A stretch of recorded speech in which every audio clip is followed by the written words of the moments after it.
You're listening to The Builder's Mindset with Mike DiGiovanni, presented by Amazing Mindsets.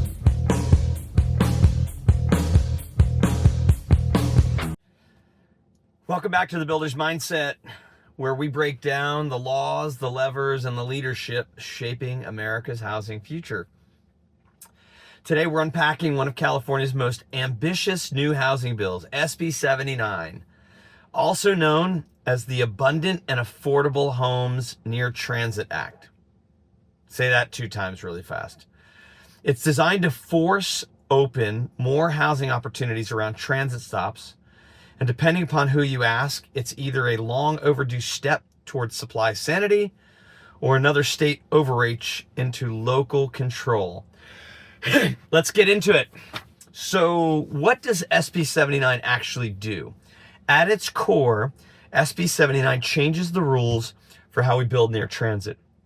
It defines 2 tiers of transit, heavy rail and high frequency bus or light rail, and sets distance thresholds of roughly 1/4 to 1/2 mile, where new housing becomes automatically allowed under state standards.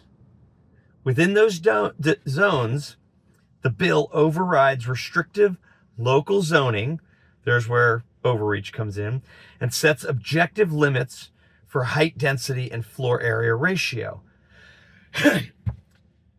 It also builds in what some will call guardrails. Projects can't demolition rent-controlled or recently occupied housing, and they must include affordable units and meet certain labor standards. Local governments still have a narrow path to modify the plan through something called a TOD alternative, but only if it preserves the same overall housing capacity. In high fire risk or environmentally sensitive areas, there's a longer phase in. I'm not sure in high transit areas where there would be high fire risk or environmentally sensitive areas, at least in California anyway, but I'm sure there's some somewhere. And so state enforcement falls to the Department of Housing and Community Development, which can escalate violations to the Attorney General.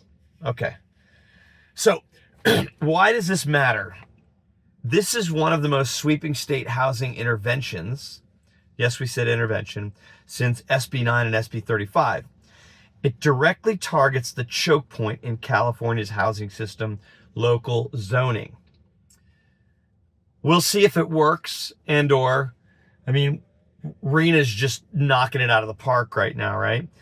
And it's aimed at areas where infrastructure already exists, because all of our infrastructure has a lot of capacity, ready to just take more onto it.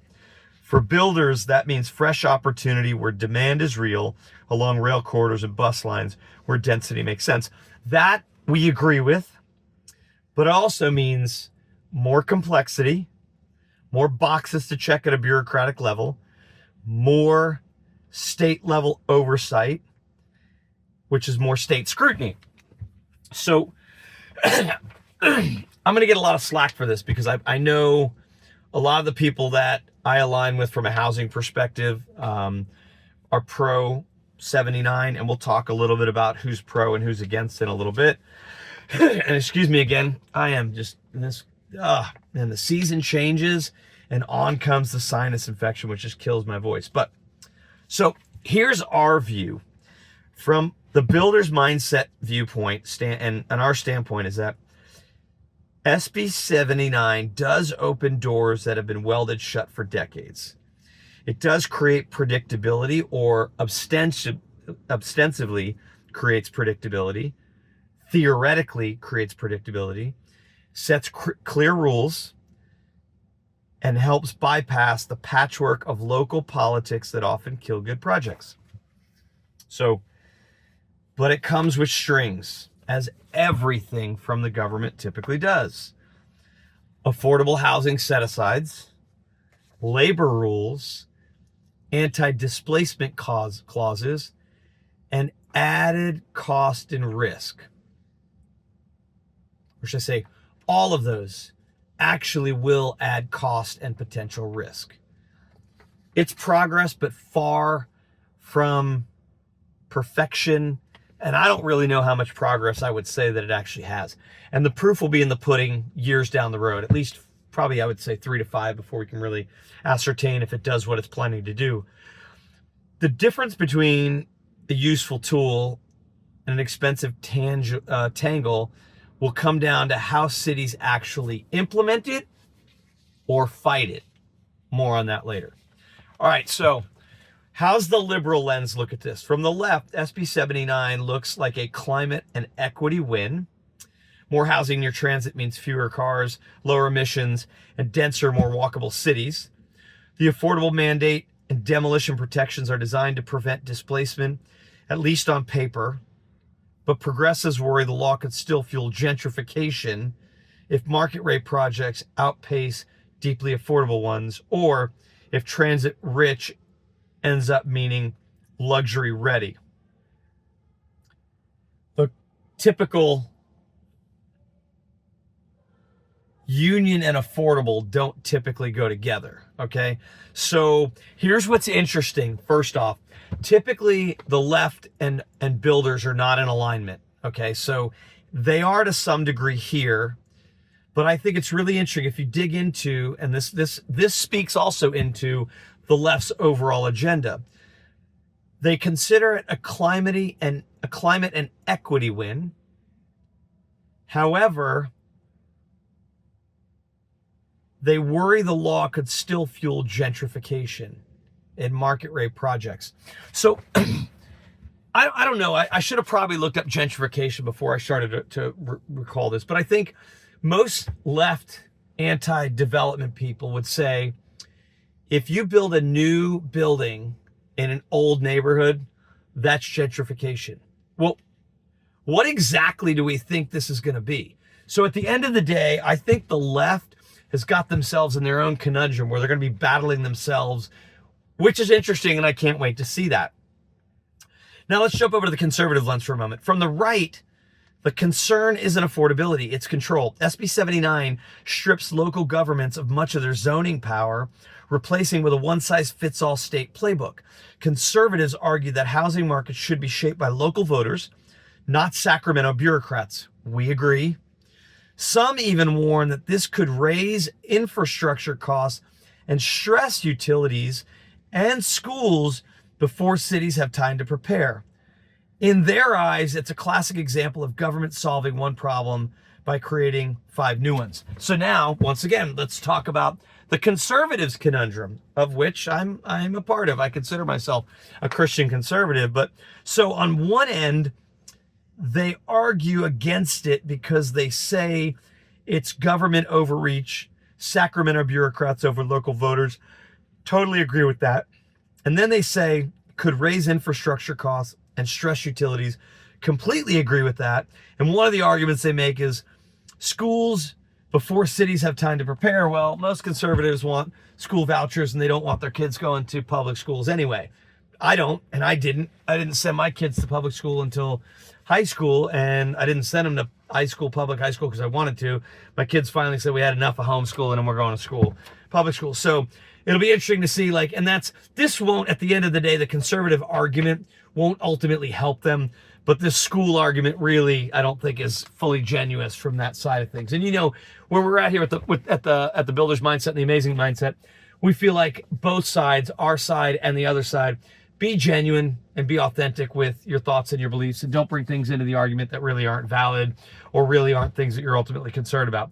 The pro-housing take, the YIMBY, yes in my backyard crowd, and the pro-housing take, this is a breakthrough. They see 79 as the state finally getting serious about production and not just talk. If you're a developer who understands how to work within these frameworks, this is your playbook. So what is that? If you're already an infill builder, multifamily type builder doing apartments, and doing, larger, taller, more difficult R2 type construction and infill, you're used to prevailing wage, potentially union stuff. And we'll get into that in a second, like whether you are or not. You pair this with the density bonus law of SB 35, and other streamlining measures, and you get a real shot at accelerating projects that used to take years. So here's what I say. I'm not against SB 79, but this is going to help a very small subset of general contractors and developers. Those who know the infill, know the dense product, and also understand and know the prevailing wage and union world of things. In new home construction, when we're talking like R3 multifamily or single family detached, I've had a history of like, and when I've been an employee at home builders, big home builders, I've told them like, look, if this is prevailing wage, run. Like, just run. Land development prevailing wage, no problem. If we got to build the structures prevailing wage, run as fast as you can, because at the end of the day, it'll cost way more than we estimate, and we'll throw our margin away. So think that's interesting. Like, very small set. So even if you're a general contractor, if you don't understand the union and prevailing wage world, if you want to play this game, go figure it out now. Okay, go learn. Yes, I got the tag for my new hat still on. Mini Pearl, for those of you who are from my generation. Actually, I just picked up this hat from my buddy Reborn Apparel. Just swung by his house after I had dinner with him and picked one up, and he threw it in the car and I put it on. So we're good to go. So the anti-housing pushback. Of course, not everyone's cheering. Neighborhood groups and NIMBY, not in my backyard coalitions, are already sounding alarms about parking, shading, and neighborhood character. You know, we go back to that gentrification. So it'll be interesting when the anti-housing and the leftists get together. That's one thing they can get around is neighborhood character. They're worried that denser development will bring noise, traffic, and change. You know, if you don't want change, like, don't leave your house, okay? So the irony, those same fears are what got California into the housing shortage in the first place. So they're running the same playbook and they're just making it worse, but we'll see. Anyway, it passed, right?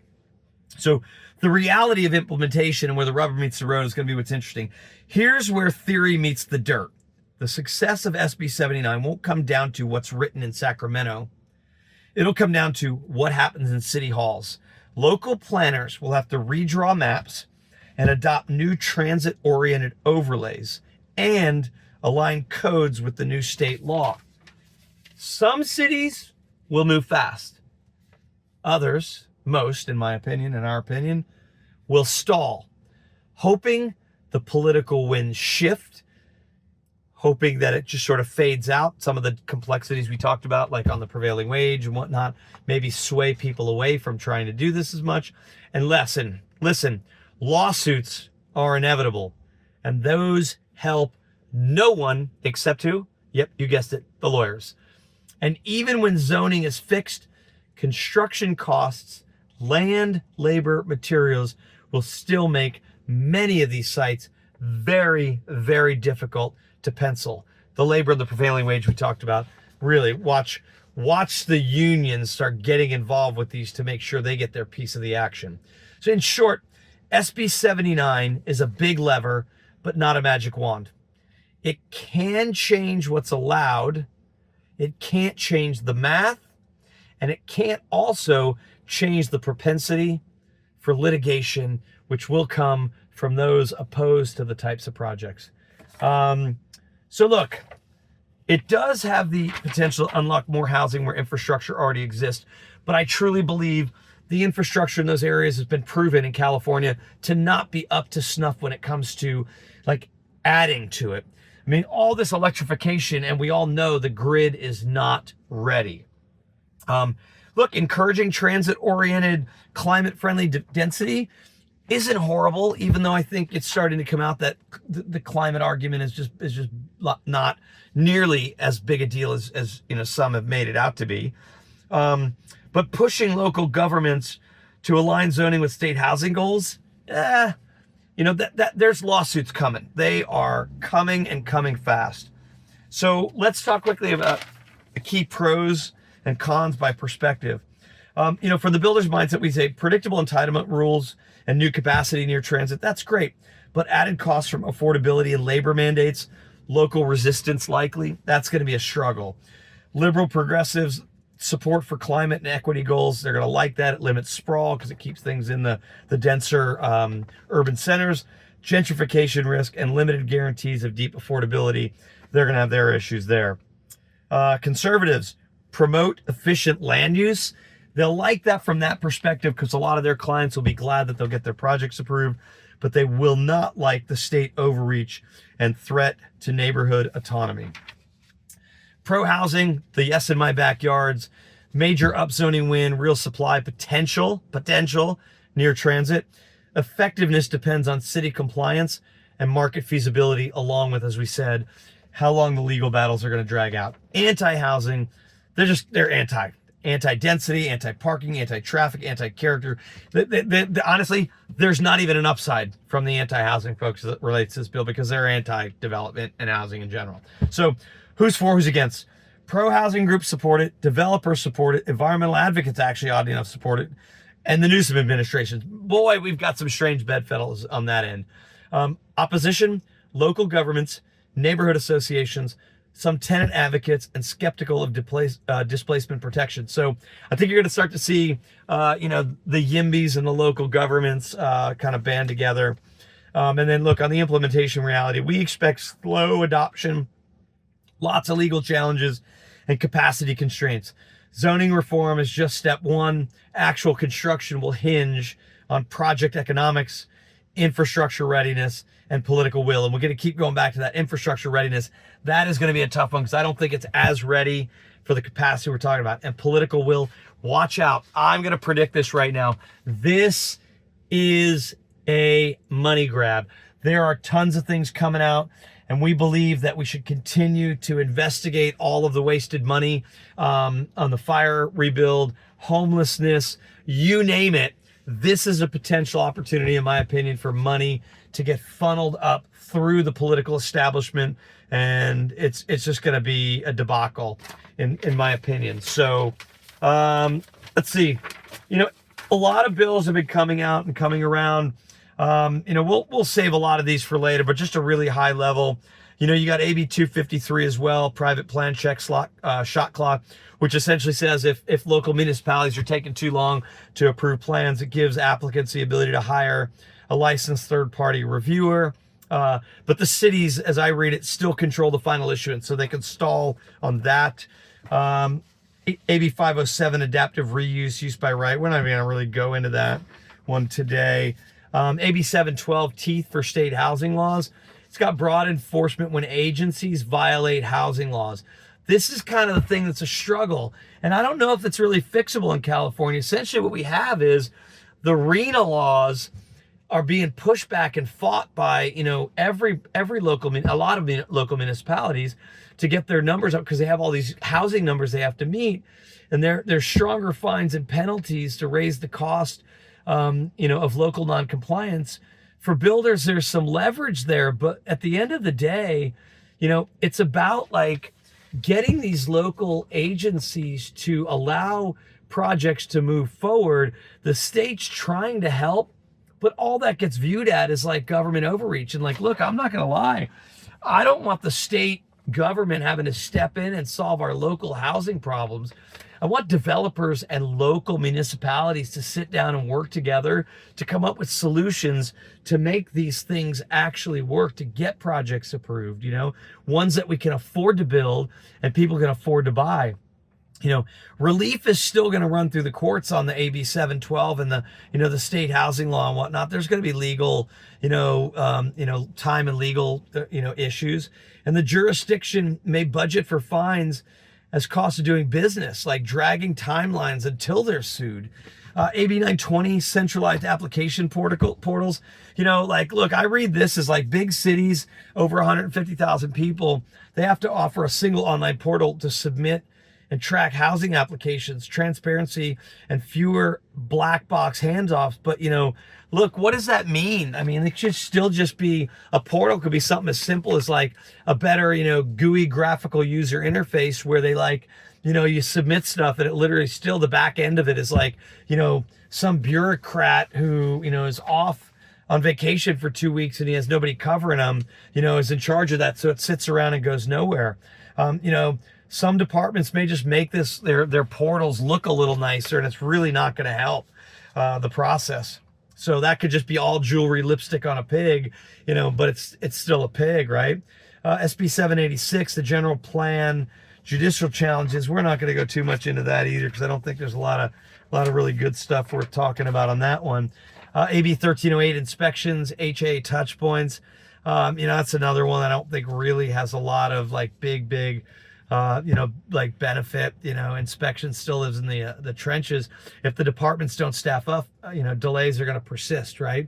And so, here we get SB 79, the one like is the main focus of the podcast. Look, we're trying to trade zoning certainty and faster process for labor affordability concessions. And if I had to sum it up in a nutshell, this is why I'm really skeptical about AB 79, because that's what we're doing. We're trying to trade zoning certainty and faster process in exchange for labor and affordability concessions. So at the end of the day, we'll say, hey, we'll fast track this process, but you're still going to have to build it with union labor and offer X number of affordable housings. I don't see how these deals pencil. We'll have to see the next two or 3 years. And at the same time, so here's my thing.